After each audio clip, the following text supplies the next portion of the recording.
Namaste everyone. I am Avdesh Kumar and I warmly welcome you all to unit-wise important topics for the UGC NET paper 2 for disaster management. Title of today's video is very straightforward and it's suggested by one of the aspirants and I hope it will be helpful for everyone.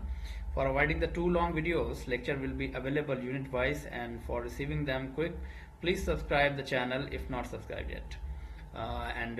Hindi medium and English medium aspirant both can refer as the delivery method will be mixed. And before proceeding to the important question, आपने अभी तक अगर हमारा WhatsApp group जिस पर हम अपने PDF या फिर किसी तरीके का जो भी रिलेवेंट मटेरियल हमको भेजना होता है वो भेजते हैं, अगर उसको ज्वाइन करना है तो ये स्कैन करके आप उसको व्हाट्सएप ग्रुप पर ज्वाइन कर सकते हैं. And before proceeding, all forms of the data and including references, research triggers, images, chart and other materials are credited to their respective authors, sources and organization. And learners are advised to verify all forms of data with relevant sources. इससे पहले कि हम important questions को देखें, exam pattern और उसकी time duration को देख लेते हैं. तो जैसे दो पार्ट में डिवाइड है, पेपर 1 100 नंबर का होगा, 50 क्वेश्चन होंगे, 2 नंबर एक क्वेश्चन को अलॉटेड होंगे. ये कॉमन रहेगा सभी को.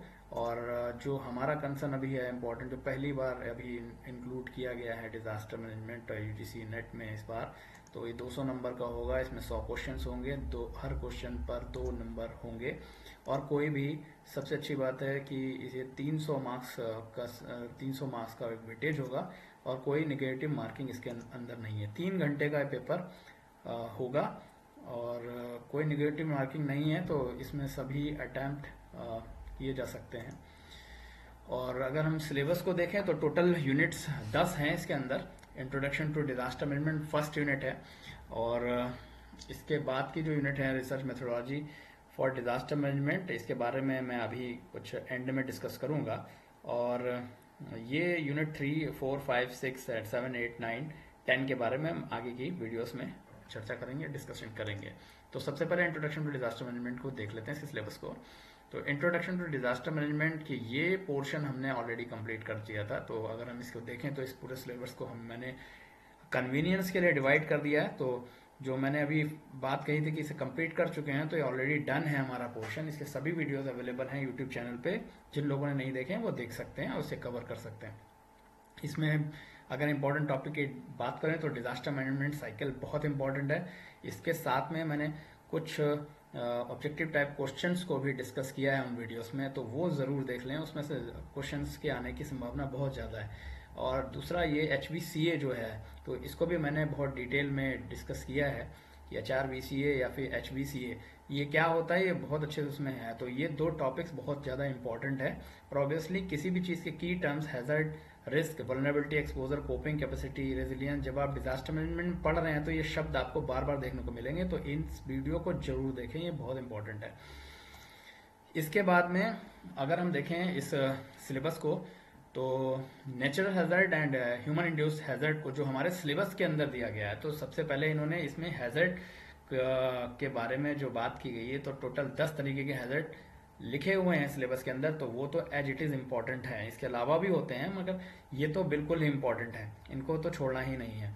अब इसके बाद ह्यूमन इंड्यूस्ड डिजास्टर्स की अगर बात करेंगे तो 6 हैं, यानी और भी जो आपको समझ में आते हैं, जहां भी आपको रिलेवेंट और जो ऑथेंटिक बुक्स में दिखते हैं, लेकिन ये हमारे में लिखे हुए हैं. तो CBRN जो आप दिख रहा है, केमिकल, बायोलॉजिकल, रेडियोलॉजिकल, न्यूक्लियर, इसे CBRN बड़ा पॉपुलर टर्म है, हो सकता है ये भी ऑब्जेक्टिव में पूछ लिया जाए.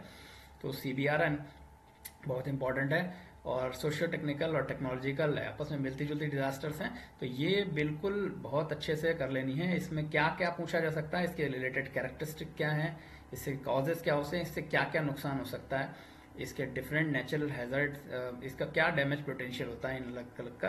तो कन्वीनियंस के लिए मैंने इनके 1-2 टेबल्स में इसमें बांट दिया है. तो क्या है, जो हैजर्ड हमारे सारे जो लिखे हुए हैं वो सारे इसमें कवर हो रहे हैं. ह्यूमन इंड्यूस्ड डिजास्टर में भी जो लिखे हुए हैं वो सारे कवर हो रहे हैं. तो आप चाहें तो इसको पढ़ सकते हैं, इसको देख सकते हैं. हो सकता है कुछ अगर एक क्वेश्चन इसमें से आ जाए या 2 क्वेश्चंस आ जाएं, इससे रिलेवेंट क्वेश्चंस आ जाएं, तो यहाँ पर क्योंकि नेगेटिव मार्किंग नहीं है, तो एक बात को बिल्कुल ओपनली करना है कि अगर मान लीजिए कोई डाउट है तो बिल्कुल ध्यान से लॉजिकली उसका, अगर जो कहते हैं ना कि अगर कोई आपको पिक करना है क्वेश्चन, तो उसको लॉजिक लगा करके पहले कर लेना है, रैंडम नहीं करना है. अगर नहीं आ रहा है बिल्कुल, तो पहले लॉजिक सोच लिए.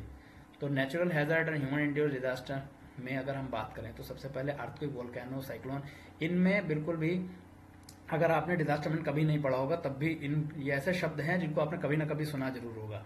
टेलीविजन पे अक्सर होता है कि एपी सेंटर यहाँ था, फोकस यहाँ था, या इसका हाइपोसेंटर यहाँ कहाँ था, सेस्मिक वेव्स कैसी होती हैं, ये सब बहुत इंपॉर्टेंट टर्मिनोलॉजी है, इसको आप देख लीजिए और इससे क्वेश्चन जरूर जनरेट होंगे। ह्यूमन इंड्यूस डिजास्टर्स की बात करें तो 6 तरीके की हैं। तो सोशियो टेक्निकल और टेक्नोलॉजिकल डिजास्टर आपस में मिलती जुलती रहेंगी। अभी क्या है, जैसे सोशियो टेक्निकल का मतलब होता है कि जैसे इसमें ह्यूमन एरर और पुअर मैनेजमेंट या इनएडिक्वेट सेफ्टी प्रोटोकॉल्स, जैसे इंडस्ट्री के अगर कोई मशीन माल फंक्शन करे तो टेक्नोलॉजिकल डिजास्टर्स में उसकी परिणति हो सकती है। अगर इस सोशियो टेक्निकल डिजास्टर की हम बात करें तो 1984 का भोपाल गैस ट्रेजेडी बड़ा लैंडमार्क डिजास्टर माना जाता है। एक्चुअली ये डिजास्टर क्या ट्रेजेडी माना जाता है, जो बहुत ही ज़्यादा गंभीर रहा और इसने भारत का एक बहुत बड़ा बदलाव हुआ। कई सारे नियम इसके बाद आया जो इसकी चर्चा हम आगे करेंगे। चेरनोबिल न्यूक्लियर डिजास्टर एक ग्लोबल डिजास्टर मानी जाती है जिसने न्यूक्लियर सेफ्टी के बारे में दुनिया को जागरूक करने का काम किया। फुकुशिमा डाइची न्यूक्लियर डिजास्टर, तो जब आप आगे पढ़ेंगे मल्टी डिजास्टर, मल्टी हैजर्ड क्या होता है, तो इसके बहुत अच्छे एग्जाम्पल हैं ये। और ये ऐसी घटनाएं हैं जिन्होंने दुनिया को अपने समय में जब ये हुई तो दुनिया को हिला दिया था। इस वजह से ये बड़ी प्रसिद्ध डिजास्टर्स मानी जाती हैं, इनको बहुत ही इंपॉर्टेंट देना। जितनी डिजास्टर इसमें दिख रही हैं वो सारी पढ़ करके कुछ ऑब्जेक्टिव्स की उम्मीद की जा सकती है। इसी तरीके से ये मैंने अभी बात बताया था, CBRN वर्ड बोला था, तो CBRN chemical, biological, radiological, nuclear disasters होते हैं। तो केमिकल में आप वही देख रहे होते हैं भोपाल गैस ट्रेजेडी, तो ये दोनों में एग्जाम्पल आ सकता है, बिल्कुल सही है। और ऐसे ही बायोलॉजिकल का डिजास्टर तो अभी हमने एक देखा कोविड-19 पैंडेमिक, इसमें जो इसका नाम है सार्स, इसका जो नाम है इसको जरूर ध्यान रखने। लोग कोविड के बारे में तो जानते हैं लेकिन इसका जो नाम दिए गए हैं वायरस को अलग अलग, इनको भी ध्यान रखना है कौन से ईयर में ये आए थे। और इसी से रिलेटेड कई और वायरस हैं, एबोला है, एंथ्रेक्स है, तो क्या हो सकता है इनसे। रेडियोलॉजिकल डिजास्टर्स में जो है डिजास्टर जिसमें रेडियो एक्टिव मटेरियल लीकेजेस या फिर किसी तरीके से एक्सपोजर या कंटामिनेशन होता है, वो सारी चीज़ें हैं। न्यूक्लियर डिजास्टर्स की जो बात करते हैं तो इसमें यहाँ पर किसी न्यूक्लियर फैसिलिटी या डेटोनेशन अगर किसी न्यूक्लियर वेपन का हो सकता है, जैसे हिरोशिमा नागासाकी के केस में हुआ था 6 अगस्त 1945 में हुआ था और 9 अगस्त 1945 में नागासाकी में हुआ था। तो ये बहुत बड़ी घटनाएं हैं अपने आप में और ये इस हिसाब से नेचुरल ह्यूमन इंड्यूस डिजास्टर में अगर कोई चीज़ इंपॉर्टेंट है तो इस तरीके से हम पढ़ सकते हैं और उम्मीद कर सकते हैं कि शायद क्वेश्चंस इसमें से पूछे जा सकते हैं।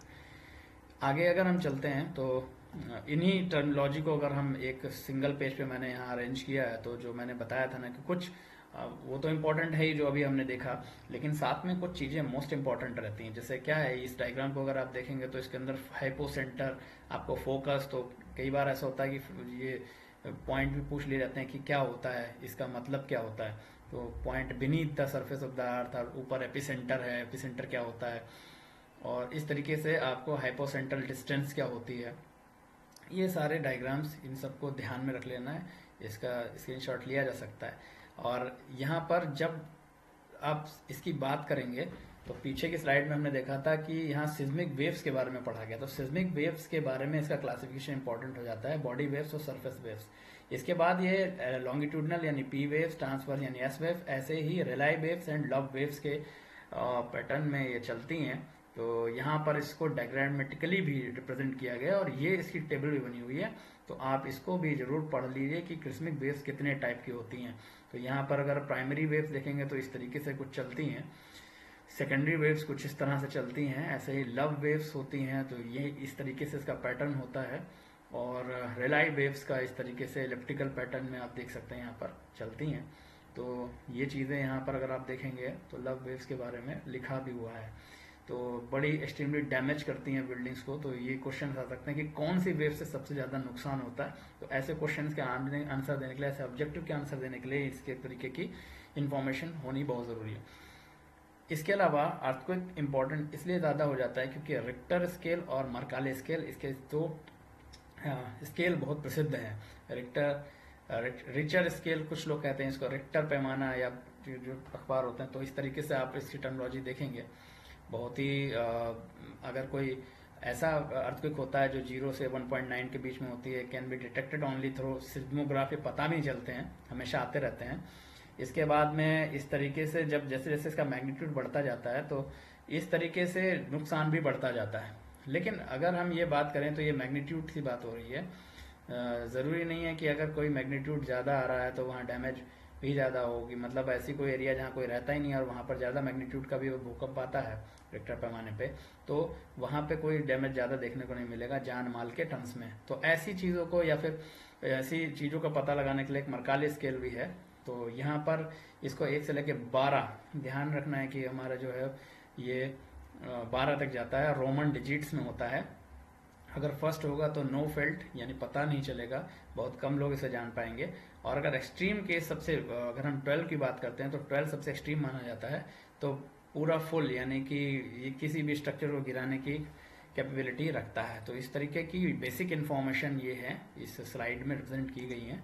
ऐसे ही टाइप्स ऑफ फ्लड्स, यानी कितने तरीके की फ्लड्स होती हैं, जब हम पीछे की टेबल्स को देखते हैं तो यहाँ फ्लड हैं तो flash flood, riverine flood, urban flooding, inundation, watershed flood plain, काफ़ी सारे टर्म्स दे रखे हैं। इसी में से कुछ की टर्म रिवर फ्लड कैसे होती है, रिवर में नदी में फ्लूवियल फ्लड्स के नाम से भी हो सकती है। फ्लैश फ्लड अचानक बाढ़ आ जाती है, जैसे एक्सट्रीम रेनफॉल हुई है टॉप हिल पे तो अचानक से आ गई। मैन मेड फ्लड्स, डैम्स अगर कोई फेल हो गया तो इस तरह के मैन मेड फ्लड्स हो सकती हैं। कोस्टल फ्लड्स अक्सर होती है स्टॉर्म सर्जेस के रूप में, यानी वाटर कोस्टल एरियाज के अंदर चलता चला आता है, कोस्टल स्टॉर्म सर्ज की तरह घुस जाता है पानी। तो अर्बन फ्लड्स बहुत ही कॉमन है, और अर्बन बहुत एक बड़ी समस्या है कि जितनी भी हमारी गलियां होती हैं तो उसके अंदर जो पानी भर जाता है, तो इसकी वजह से शहरी क्षेत्रों में जो बाढ़ आती है वो अर्बन फ्लड्स कहलाती है। प्लूवियल फ्लड्स यहाँ देखने को मिल रही है। तो ये जैसे इस तरीके के जो फ्लड के टाइप है इन सब का बड़ा इंपॉर्टेंट है और बाई नेम आ सकते हैं। साइक्लोन्स की जब बात करेंगे तो अगला हमारे में जो, क्योंकि जो रिटन सिलेबस है उसको इम्पोर्टेंस देना बहुत ज़रूरी है, तो कई सारे टर्मिनोलॉजी है जिसको देखना पड़ेगा कि यहाँ अगर हम देखें साइक्लोन वर्सेस एंटी साइक्लोन, ये सारे इंपॉर्टेंट टॉपिक्स हैं इसके। और अगर साइक्लोन की बात करें तो rapid inward air circulation around a low pressure area, इस तरीके से आपने कई सारे सैटेलाइट मैप्स को देखा होगा जब कभी तूफान आते हैं भारत में भी, बंगाल की खाड़ी या अरब सागर पे, तो इस तरीके से आप देखने को मिलते हैं। यहाँ पर एक क्वेश्चन बहुत कॉमन पूछा जाता है कई जगह पर। अब यूजीसी नेट का एग्जाम पहली बार हो रहा है, पता नहीं यहाँ क्या होगा, लेकिन ये पूछेंगे नहीं पूछेंगे, बट इस तरह के क्वेश्चन बड़ा कॉमन होता है कि नॉर्दर्न हेमिस्फीयर पे एंटी क्लॉकवाइज होते हैं साइक्लोन्स और साउदर्न हेमिस्फीयर में क्लॉकवाइज होते हैं साइक्लोन। जबकि एंटी साइक्लोन की बात करेंगे तो इनका प्रेशर कंडीशन हाई होता है कंपेरिजन टू द साइक्लोन। तो यहाँ पर क्लॉकवाइज हो जाते हैं नॉर्दर्न हेमिस्फीयर में और साउदर्न में एंटी क्लॉकवाइज। तो ये कौन से हेमिस्फीयर में किस तरीके से साइक्लोन मूव करते हैं, ये बड़ा इंपॉर्टेंट है, इससे क्वेश्चन जनरेट होने की एक पॉसिबिलिटी बढ़ती है। तो सबसे कॉमन क्वेश्चन है ये। और क्लासिफिकेशन की बात करें तो tropical cyclones, tropic of Capricorn and ये ओरिजिनेट होते हैं ट्रॉपिक्स ऑफ कैप्रिकॉर्न है, कैंसर यानी कर्क रेखा जिसको कहते हैं, और मकर रेखा शायद हिंदी में कहते हैं, उसके बीच में।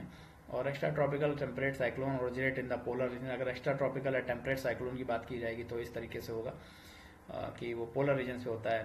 कंडीशन कैसे होती हैं, नोमेनक्लेचर क्या है इसका, वर्ल्ड मेट्रोलॉजिकल ऑर्गेनाइजेशन WMO इसका नोडल अथॉरिटी माना जाता है।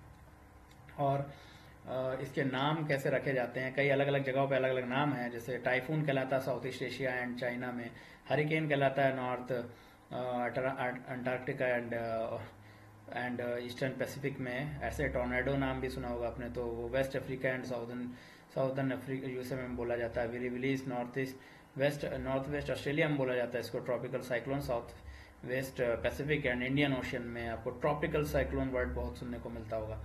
तो ये सारी जो इम्पोर्टेंट टर्मिनोलॉजी है साइक्लोन के बारे में या फ्लड के बारे में, these are important and with due courtesy from the respective sources. And for more reading you can go through with this type of URL I will share the links in the WhatsApp group। और ऐसे ही जैसे landslide है एक हमारा ये topic, landslide का भी बड़ा इंपॉर्टेंट है। तो इसमें कैसे टर्मिनोलॉजी होती है स्टैंडर्ड की, क्राउन क्रैक्स होता है, क्राउन होता है, माइनर क्रैप्स स्कार्प्स होता है। तो ये एक जनरल हम कह सकते हैं कि एक एनाटॉमी है किसी भी लैंडस्लाइड की, इस तरीके से जो खिसक जाती है मिट्टी, तो ये उसको दर्शाता है। और इसके बाद हमारा आता है कि कितने टाइप के हो सकते हैं, तो कई टाइप के हो सकते हैं लैंडस्लाइड भी। तो रोटेशनल लैंडस्लाइड इस तरीके रोटेट कर जाती है मिट्टी किसी लूज सरफेस के अलॉन्ग। ट्रांसलेशनल लैंडस्लाइड भी होता है इस तरीके से, ट्रांसलेशनल मोशन इन्वॉल्व होता है। ब्लॉक स्लाइड भी इस तरह से ब्लॉक्स की फॉर्म में हो सकता है। और रॉक फॉल भी हो सकता है, चट्टानें एकदम से गिर सकती हैं, जैसे कोई रोड जा रही है, आपने देखे होंगे कई वीडियोस दिखाई पड़ते हैं सोशल मीडिया पे भी, तो रॉक्स गिरने लगती हैं। टॉपेल यानी एकदम कुछ पलट के गिरना लगता है। डेब्रिस फ्लो, तो डेब्रिस फ्लो इस तरीके से आ जाता है कि बरसात हुई उसके साथ डेब्रिस आता है। डेब्रिस एवलांच ये भी है। अर्थ फ्लो, मिट्टी एकदम से बहती हुई आ जाती है। क्रीप, छोटे छोटे पार्टिकल निकलने लगते हैं क्रीप। लैटरल स्प्रेड, इस तरीके से लैटरल स्प्रेड भी हो सकता है। ये टाइप्स हैं, इनका भी जानकारी होना जरूरी है। इस तरीके की यूआरएल को मैं शेयर कर दूंगा जिससे आप और ज़्यादा डिटेल में भी पढ़ सकें अगर आप पढ़ना चाहें तो। ऐसे ही वोल्केनो भी और एवलांच, ये इम्पोर्टेंट नोट हमारे रिटन सिलेबस के अंदर है, तो इसका भी ध्यान रखना है। तो ये भी इम्पोर्टेंट टॉपिक्स अगर हम देखें इसके, तो इसके क्या टर्मिनोलॉजी होती है, क्रेटर क्या होता है, लावा क्या होता है, मैग्मा क्या होता है, मैग्मा रिजर्वायर क्या होता है। तो क्रॉस सेक्शन इसका वोल्केनो का जो दिखा हुआ है इसको रेफर कर सकते हैं, so that you can understand the terminology associated with that. And ये बहुत अच्छा फिगर है जिसके अंदर दो तरीके के एवलांच होते हैं जो देखने को दिखाई पड़ रहे हैं यहाँ पर। Point release avalanche, loose snow, and slab avalanche, इस तरीके से स्लैब की तरह से डिपोजिशन जोन की तरफ जा रहा है। और यहाँ पर एक पॉइंट से इनिशिएट हुआ है, आप देख सकते हैं फिगर में। और यहाँ क्राउन एक बना है और bed surface, left flank, right flank, and stock wall. और इस तरीके से हमारे स्लैब एवलांच और पॉइंट रिलीज एवलांच दो तरीके के हम देख सकते हैं इस फिगर में। इन टर्मिनोलॉजीज को भी ध्यान रखना चाहिए, इनसे क्वेश्चन राइज हो सकते हैं। यहाँ पर ये स्लाइड बड़ा स्पेशल स्लाइड है, इसमें जितनी भी डिजास्टर्स आपको दिखाई पड़ रहे हैं इन सबको, इनके ईयर जरूर पढ़ लीजिए और इनके क्या हुआ था ये भी जानकारी रखना बहुत जरूरी है, क्योंकि ये बड़े प्रसिद्ध हैं। जैसे हैती अर्थक्वेक जो है बड़ा फेमस माना जाता है, सुनामी और इंडियन ओशन सुनामी, ये कुछ कॉमन हो क्योंकि ये इंटरनेशनल है और इंडिया की हैं। तो भोपाल गैस ट्रेजेडी मैंने बताया, इसको मस्ट पढ़ लीजिए, 1984 के अंदर हुई थी, बड़ी ट्रेजेडी थी एक, बहुत सारे लोग सफ़र हुए थे और इसका असर आज भी बाकी है, ऐसा दिखाया जाता है। और गुजरात अर्थक्वेक जो भुज में हुआ था 2001 में, केदारनाथ फ्लड जो 2013 में हुआ था, ये सब इंपॉर्टेंट टॉपिक्स हैं सारे, यहाँ लिस्ट आउट है। इसको आप इस मैप में भी देख सकते हैं, ये 1980 से 2009 के बीच में है। कह सकते हैं कि यहाँ पर से हमारे ये सारी घटनाएं ही भारत के डिजास्टर मैनेजमेंट को और ज़्यादा मजबूत बनाने के लिए हमारे पॉलिसी मेकर्स, हमारे लीडर्स को एक इन्होंने ही एक ज़रूरत महसूस करवाई और ये इसलिए बहुत इम्पॉर्टेंट है इनको पढ़ना। और इसके बाद अगर हम देखें तो vulnerability and risk assessment and management अगला जो हेडिंग है हमारा, तो यहाँ अगर हम देखें सिलेबस को पीछे जा करके, तो यहाँ हमने इंट्रोडक्शन ये कंप्लीट कर लिया है, ये भी हमारे कंप्लीट हो गए इंपॉर्टेंट टॉपिक्स।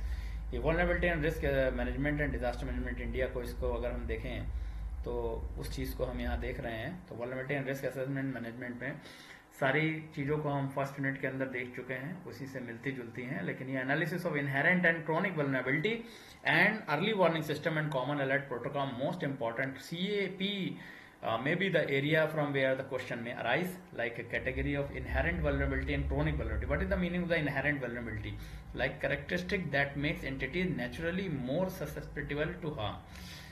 यानी कि ज्योग्राफिकल लोकेशन ही ऐसी है जहाँ पर ज़्यादा घटनाएं घट सकती हैं। सोशो इकोनॉमिक स्टेटस, यानी लोग गरीब हैं तो ज़्यादा आपदा से प्रभावित होंगे, मार्जिनाइज ग्रुप वहाँ रहते हैं ज़्यादा आपदा से प्रभावित होंगे। बायोलॉजिकल फैक्टर्स अगर हेल्थ कंडीशन जैसी हैं, या एज का अगर ज़्यादा एल्डरली पॉपुलेशन है, बच्चे हैं, तो ये सारे जो कारण हैं वो आपदा को बहुत ज़्यादा मैग्नीफाई कर देते हैं किसी एरिया के अंदर।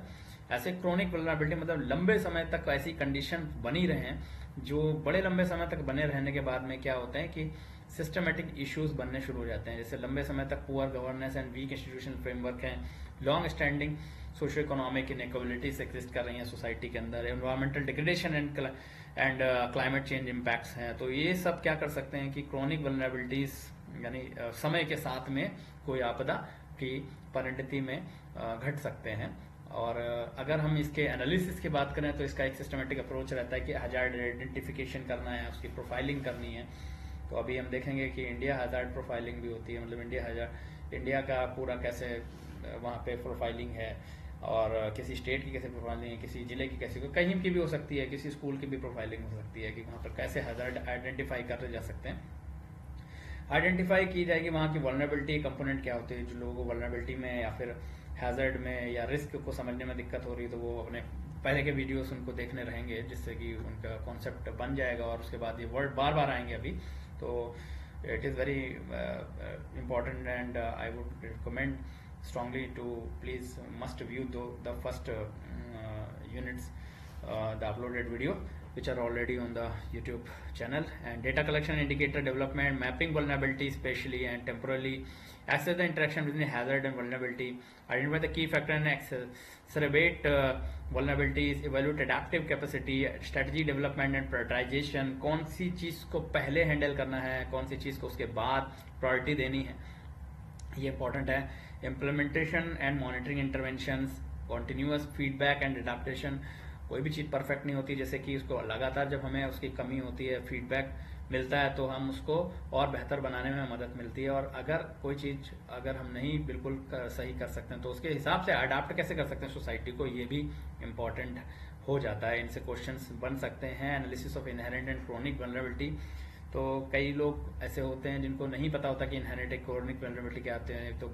ज़्यादा परेशान होने की उसमें ज़रूरत नहीं है, बहुत ही सिंपल है, तो इसको देख सकते हैं। अर्ली वार्निंग सिस्टम की अगर हम बात करते हैं, तो यहाँ मैंने एक बड़ी यूनिक स्लाइड को लगाया है। तो अर्ली वार्निंग सिस्टम को अगर देखें तो ये क्या होता है, पूर्व चेतावनी के हमारे जो तंत्र होते हैं, तो अगर आपको मैं पहले बता दूं कि ये आपके साथ होने वाला है, तो आप उसके लिए तैयारी कर लेंगे। तो उस तरीके की एक युक्ति है, ये तरीका है।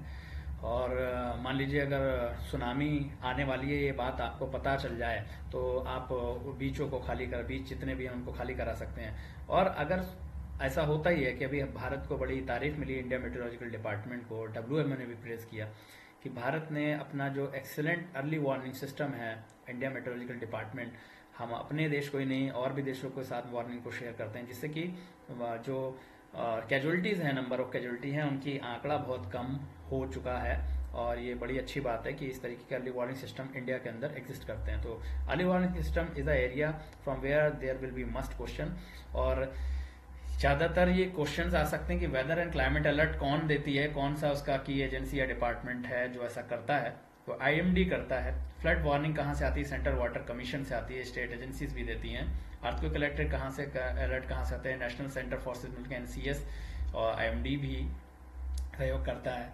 और tsunami warning systems, Indian national centre for ocean information services, इन सब फुल फॉर्म को ध्यान से देख लीजिए, लिखी हुई है। जैसे NRSC की क्या फुल फॉर्म होती है, national remote sensing centre. NDMA की बहुत बार बात हो चुकी है, national disaster management authority, Indian meteorological department, भारतीय मौसम जो विभाग होता है, ministry environment forest and climate change, MOEFCC।